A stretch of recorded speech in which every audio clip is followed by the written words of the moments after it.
Hello lovelies, welcome back to our channel Statistics by Purnam, your own channel. Today we are going to start with another topic which is your like class 11th mathematics, complex numbers and quadratic equations. Okay, पहले आपने बहुत सारी चीजें पढ़ी, जैसे आपने set पढ़ा, आपने बहुत सारे और भी 2 चैप्टर्स पढ़े, ठीक है, ट्रिग्नोमेट्री पढ़ी. अब हम देखेंगे complex numbers and quadratic equations क्या है. ये भी one of the most important topic है मैथमेटिक्स में. Now as you can see, इससे पहले बढ़ने से पहले मैं आपको बता दूं कि नीचे डिस्क्रिप्शन में बहुत सारे लिंक दिए हुए हैं. अगर आपको कुछ भी एक्स्ट्रा क्वेश्चंस चाहिए गेट के लिए या किसी और चीज के लिए, तो नीचे बहुत सारे डिस्क्रिप्शन दिए हुए हैं. ये नोट्स के भी कुछ लिंक्स आप जाके वहां पे से यूज कर सकते हो. Okay, now the introduction is you already know how to solve quadratic equations. Like for example, आपके पास ये लिखा हुआ है x square plus 1 is equal to 0. But this has no real solution because x square is equal to -1. अब मुझे यहाँ पर इक्वेशन दी हुई है x square plus 1 is equal to 0. अगर आपको पता है कि मुझे एक्स निकालना है, हमेशा हम क्या करते हैं, रैंडम वेरिएबल निकालते हैं. So x square is equal to क्या देगा, -1. ऑब्वियसली प्लस है तो यहाँ पर जाके क्या बन जाएगा, माइनस. सो -1. अब इसको मैं कर दूंगी क्योंकि मुझे अकेला एक्स चाहिए, मेरे को ये स्क्वायर नहीं चाहिए. तो मुझे क्या करना पड़ेगा, ये अंडर रूट हो जाएगा. स्क्वायर इज इक्वल टू मतलब स्क्वायर यहाँ से जाएगा, वहां क्या हो जाएगा, अंडर रूट. तो अंडर रूट -1. इसके बाद but this has no real solution because x square is equal to -1 and no real number square is negative. So कोई भी स्क्वायर जो नंबर होता है, रियल नंबर होता है, उसको कभी भी स्क्वायर जो है वो नेगेटिव नहीं होता है. तो यहाँ पर जो नेगेटिव ये जो चीज देखी जा रही है, ये नेगेटिव नहीं होना चाहिए. सो इन दिस केस हम इसको नहीं बोल सकते कि ये रियल नंबर है. अगर यहाँ पर पॉजिटिव 1 होता, मतलब अगर 1 होता, तब हम बोल सकते थे कि हाँ ये रियल नंबर है. But in this case we not say that. Now how to solve this, we extend real numbers and define. For example, in this case हमारे पास x square is equal to -1 है. x is equal to मैंने इसको यहाँ पे कर ली क्योंकि मेरे को x की वैल्यू चाहिए. तो इस केस में जब भी मेरे पास अंडर रूट -1 है, इसको हमने एक नई फॉर्म का नाम दिया जिसका नाम है i is equal to under root -1. इसको हम बोलते हैं imaginary number, imaginary part. Okay, ये है हमारा इमेजिनरी पार्ट जो क्या होता है, नेगेटिव होता है, जिसके साथ नेगेटिव वैल्यू जुड़ी होती है. अब अगर मैं इसको देखूंगी, so I square is equal to -1. अगर आप देखोगे कि अगर मैं इसको i is equal to under root -1 है, तो ऑब्वियसली आई स्क्वायर कितना हो जाएगा, -1. नॉर्मल सी बात है ना. Okay, now this leads us to complex number. अब ये जो चीज बनी, इसको हम एक तरह की इमेजिनरी पार्ट बोल रहे हैं, पर ये चीज बन के आएगी हमारे पास, उस चीज को क्या बोल रहे हैं हम, कॉम्प्लेक्स नंबर्स. ये कॉम्प्लेक्स नंबर है, थोड़े से मिनट जो ट्रिकी है, थोड़े से दिमाग लगाना पड़ रहा है, वो क्या है हमारे कॉम्प्लेक्स नंबर्स. अब हमारे पास 4.2 है. 4.2 is what is a complex number. अब हम जेन्युइनली पढ़ रहे हैं कि कॉम्प्लेक्स नंबर है क्या, वो कैसे बना है.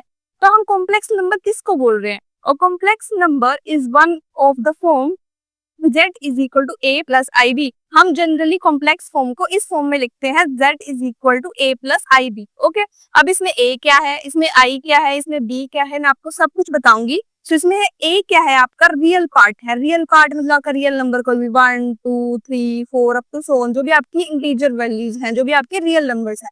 b जो है आपका, b क्या है आपका, इमेजिनरी पार्ट है. इमेजिनरी पार्ट मैंने अभी बताया जो कि क्या है, नेगेटिव है. मतलब जो इमेजिनरी पार्ट मतलब जिसके साथ आपकी i की वैल्यू जुड़ी होगी, वो क्या होगा आपका इमेजिनरी पार्ट. आप देख सकते हो इसमें z is equal to a plus I B है, तो i किसके साथ जुड़ा हुआ है, b के साथ. तो इस केस में मेरे पास जो आई बी है वो क्या है, मेरा इमेजिनरी पार्ट. मतलब इस केस में मेरे पास जो वैल्यू है वो क्या है, i, मतलब i is equal to under root -1. तो इस केस में ये क्या है, इस तरह से के हम क्या करते हैं, कॉम्प्लेक्स नंबर को डिफाइन करते हैं, प्रेजेंट करते हैं. तो जब ये फॉर्म आपको बनती है जिसमें रियल अलग होता, रियल भी इंक्लूड होता है, इमेजिनरी पार्ट भी इंक्लूड होता है, उस चीज को हम बोलते हैं complex number. Got it. Now next one is, okay just wait a second. Yes, so if I go with the example. Okay, example देखते हैं सबसे पहले, तो हम जिससे आपको समझ आएगा. सो एग्जाम्पल में अगर आप देखोगे यहाँ पर लिखा हुआ है 3 + 2i. सो 3 + 2i भी एक कॉम्प्लेक्स नंबर है क्योंकि इसमें रियल नंबर भी इंक्लूड है, साथ में क्या है, एक इमेजिनरी पार्ट जुड़ा हुआ है. सेकंड एग्जाम्पल देख सकते हो, -1 + i, ये भी हमारा कॉम्प्लेक्स नंबर है. थर्ड है, वो भी हमारा कॉम्प्लेक्स नंबर है. नाउ अब जब हमारे पास 2 कॉम्प्लेक्स नंबर आ जाए तो उसको हम कैसे सोल्व करेंगे. Now 2 complex number z1 is equal to a plus I B, और हमारे पास z2 है is equal to c plus I B are equal only if. ये दोनों इक्वल तब होंगे जब हमारे पास a is equal to c होगा और आई बी मीन्स मतलब इसमें से और इसमें से b is equal to d होगा. क्यों, क्योंकि रियल तो रियल के इक्वल होगा ना, रियल इमेजिनरी के इक्वल थोड़ी होगा. मतलब मैं इसको थोड़ी बोल दूंगी कि ये डी के इक्वल होगा, नहीं, ए जो है वो सी के इक्वल होगा, और जो ये इमेजिनरी पार्ट्स में जो ये अलग अलग है ये एक दूसरे के इक्वल होंगे, जैसे A is equal to C and B is equal to D. हम नेक्स्ट है हमारे पास 4.3, जिसमें हम कर रहे हैं 4.3 अलजेब्रा ऑफ कॉम्प्लेक्स नंबर। अब इसके भी कुछ पार्ट्स हैं भाई, क्योंकि ये भी थोड़ा कॉम्प्लेक्स तरीके से बनाया गया है। सब हम देखेंगे कि 4.3.1 जो है, जिसमें हमारा फर्स्ट है वो क्या है, हमारा एडिशन। अब भाई कॉम्प्लेक्स नंबर भी ऐड होते हैं, वो भी सब्ट्रैक्ट होते हैं, वो भी मल्टीप्लाई होते हैं, इनका भी अपना अपना रूल है, फिर सभी का अपना अपना रूल है। तो इस केस में हमारे पास दो कॉम्प्लेक्स नंबर जब ऐड होते हैं तो कैसे होते हैं, पहले तो ये होंगे, जो रियल नंबर है वो ऐड होंगे, फिर जो हमारे पास ये दोनों वैल्यूज है उसमें से क्या होगा, हम आई कॉमन ले लेंगे। देखो जैसे आई कॉमन ले लिया और बी प्लस डी वो अलग से एक ब्रैकेट में ऐड हो गए, ये हमारा हो गया addition of two complex numbers. Second है हमारे पास सब्ट्रैक्शन, जब हमारे पास दो कॉम्प्लेक्स नंबर्स को हमें माइनस करना है तो उस केस में कुछ नहीं होगा, आपको पहले ए माइनस सी, ये बन गया क्या, बीच में आपका प्लस साइन रहेगा, और आई बी माइनस डी, बिकॉज ये माइनस है ना, तो जब इसको करोगे देखो ए प्लस आई बी, ठीक है, सी प्लस आई डी। इस केस में जब आपने ए माइनस सी किया, फिर प्लस बीच में, फिर आई बी माइनस डी, मतलब बीच में तो ये साइन है ना, ये वाला साइन मैटर नहीं करता। ओके, नाउ थर्ड है हमारे पास मल्टीप्लिकेशन। मल्टीप्लिकेशन में हम मल्टीप्लाई करेंगे दो कॉम्प्लेक्स नंबर्स के, यहाँ पर लिखा नहीं है बट मोस्टली मैथमेटिक्स में हम ऐसे लिखते हैं। तो जब भी आपको इन दोनों के बीच में कोई दिखे, कुछ चीज नहीं दिखे, कोई भी सिंबल ना दिखे, तो समझ जाना वो क्या है, हमारा मल्टीप्लिकेशन साइन। तो इस केस में जब मल्टीप्लाई करना तो ऑब्वियसली ये वाला इसके साथ मल्टीप्लाई होगा, रियल नंबर के साथ मल्टीप्लाई होगा, minus B into D plus, पर इस केस में थोड़ा अलग डिफरेंस है, क्योंकि पहले ए जो है वो इस पूरी के साथ मल्टीप्लाई होगा। ओके, ये समझ आता है, मल्टीप्लाई करने आता है सभी को, पहले ए जो है वो इस सभी के साथ मल्टीप्लाई होगा, तो हमारे पास ये बनेगा, ठीक है, मतलब ये नहीं बनेगा, कुछ बनेगा, फिर उसके बाद हम इसको ऐसे करते जाएंगे, फिर हम क्या करेंगे, आई बी को इसी साथ मल्टीप्लाई करेंगे, उसके बाद हमारे पास वैल्यू आ जाएगी, हम ये वाले पे पहुंच जाएंगे। तो मतलब इसको एक तरह का सॉल्व करने के बाद हम इस इक्वेशन पे पहुंच जाएंगे। तो आप इसको याद भी कर सकते हो, नहीं तो आप सॉल्व करके भी कर सकते हो। नाउ 4.3.4 जो है वो डिवीजन है, अब 3 तो कर लिया, अभी लास्ट है to divide multiply numerator and denominator by the conjugate of the denominator. अगर मैंने कॉन्जुगेट आपको बहुत अच्छे से तरीके से समझाया, बट अगर किसी को नहीं पता कॉन्जुगेट क्या होता है, फॉर एग्जांपल अभी हम कॉम्प्लेक्स नंबर की बात कर रहे हैं, जैसे a प्लस आई डी हमने पढ़ा कि हम कॉम्प्लेक्स नंबर को ऐसे रिप्रेजेंट करते हैं, ठीक है। तो जैसे ही आपको बाई चांस इन फ्यूचर अगर मैं बोल दूं कि इसका कॉन्जुगेट निकालो, z कॉन्जुगेट, ये जो साइन होता है ये वाला, ये बोलते हैं कॉन्जुगेट। इसको अगर z बार लिखा है मतलब आपको कॉन्जुगेट निकालना है। अब कॉन्जुगेट में आपको कुछ नहीं करना, ए को आपने वैसे का वैसे ही रखना है, इसमें जो भी साइन होगा उसको आप चेंज नहीं करोगे, जो प्लस का साइन है वो चेंज हो जाएगा माइनस में। क्यों? क्योंकि जो प्लस का साइन है वो आई बी के साथ लगा हुआ है, तो जो भी आपको आई बी के साथ जो भी साइन लगा होगा वो आपको चेंज करना है। तो इसको बोलते हैं कॉन्जुगेट। कॉन्जुगेट मतलब जब भी आपका जो इमेजिनरी पार्ट होता है उसके साथ जो भी साइन होता है उसको करना होता है, चेंज करना होता है। जैसे इस केस में मेरे पास प्लस था तो मैंने माइनस किया, अगर बाई चांस माइनस होता तो मैं कर देती प्लस कर देती, ये है मेरा कॉन्जुगेट। तो इसी केस में मुझे क्या बोला है कि multiply numerator and denominator by the conjugate of the denominator.